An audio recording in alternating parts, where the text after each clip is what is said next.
జరిగింది. నిజానికి ఈ నగరం భూమి మీద ఉండాలి, కానీ ఎన్నో ప్రళయాలు సంభవించడం వల్ల సముద్రం లోపల మునిగిపోయింది.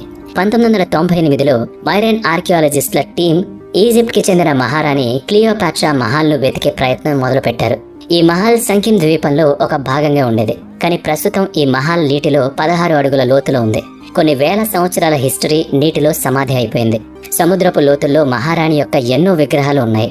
అదేవిధంగా ఎన్నో పురాతన నగరాలు నీటిలో సమాధి అయ్యాయి. అట్లాంటిస్ మహానగరం కూడా అదే విధంగా నీటిలో ఉండిపోయింది. దాన్ని కూడా తొందరలోనే కనిపెట్టొచ్చు. Number 6, the sunken sculpture. Caribbean యొక్క కోస్ట్ ఆఫ్ గ్రనడాలో ఎన్నో భయానక బొమ్మలు దొరికాయి. బ్రిటిషర్స్ కి చెందిన ఒక మూర్తికారుడు వీటిని నీటిలో పెట్టినట్లు చెప్పుకుంటారు. ఇవి కూడా చూడ్డానికి ఎవరో కావాలని నీటిలో పెట్టినట్లు కనిపిస్తాయి, కానీ ఇవి చూడ్డానికి భయంకరంగా ఉంటాయి. ఇక్కడున్న విగ్రహాల్లో 26 మంది కనిపిస్తారు. వాళ్ళందరూ చేతులు పట్టుకుని నిల్చుని ఉంటారు. అలాంటివే ఇంకో 18 విగ్రహాలు కూడా ఉన్నాయి. ఇవి వాటి